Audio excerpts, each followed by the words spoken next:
स्कलारशिपखौ थाबैनो होथारनांगौ एसटि फरायसाफोरनो एनएसपि स्कलारशिपखौ थाबैनो होथारनांगौ Government must be resolved at the earliest.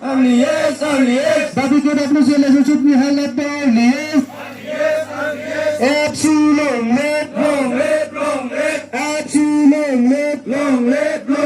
Amit Shah ji हमारे मांगे पूरी करो मोदी जी हमें न्याय चाहिए मोदी जी हमारे आवाज सुनिए भेदभाव की राजनीति नहीं चलेंगे मोदी जी हमारे मांगे पूरी करो हेमंत डावरिया न्याय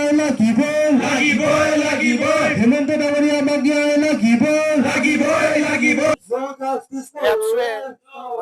গোটেই অসমত আমি আজি 2 ঘণ্টা কাৰ্যসূচী লোৱা হৈছে। এটাই হল আমাৰ 2020 চনৰ যি বড়ো পিছ একট, এই একটো হৈ গৈছিল। এই একটো হোৱাৰ পাছত 5 বছৰ অসম চৰকাৰৰ আয়ুটো উকলি গ'ল। 5 বছৰ আয়ু উকলি যোৱাৰ পিছতো আমাৰ বিটিআৰ এগ্ৰিমেণ্টৰ যি দফা, এই দফাসমূহ এতিয়ালৈকে পূৰ্ণ ইমপ্লিমেণ্ট হোৱা নাই।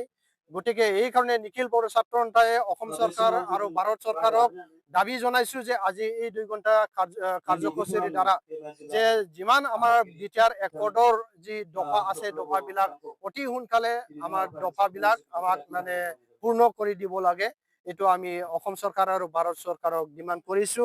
আৰু আমি বিটিআৰৰ বাহিৰৰ যি বড়োসকলে 2020ৰ যি এগ্ৰিমেণ্ট, এই এগ্ৰিমেণ্টৰ লগতে আমি Bodo Kachari autonomous welfare council বুলি এটা আমি সৰুকে কাউন্সিল পাবলৈ সক্ষম হৈছো। এই কাউন্সিলখন এটা কাউন্সিল মাত্ৰ নাম মাত্ৰ হৈ আছে। এতিয়া কাউন্সিলৰ কি ইণ্টাৰিম কাউন্সিল চলি আছে। ইণ্টাৰিম কাউন্সিল 5 বছৰ উকলি গ'ল।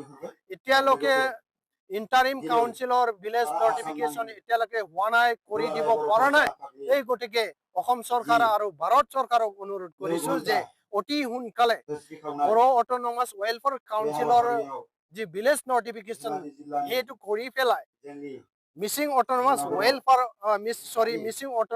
লগত যিহেতু মিচিং অট'নমাছ কাউন্সিলে ইলেকশ্যন হ'ব গৈ আছে ছেপ্টেম্বৰ অক্টোবৰত, তেখেতসকলৰ লগতে বড়ো ৱেলফেয়াৰ অট'নমাছ কাউন্সিলকো অতি সোনকালে মিচিং আমাৰ সম্প্ৰদায়ৰ লগতে আমাক ইলেকশ্যন কৰি দিব লাগে বুলি অসম চৰকাৰ আৰু ভাৰত চৰকাৰক আমি এই আজি 2 ঘণ্টা কাৰ্যসূচীৰ পৰা দাবী জনাইছো।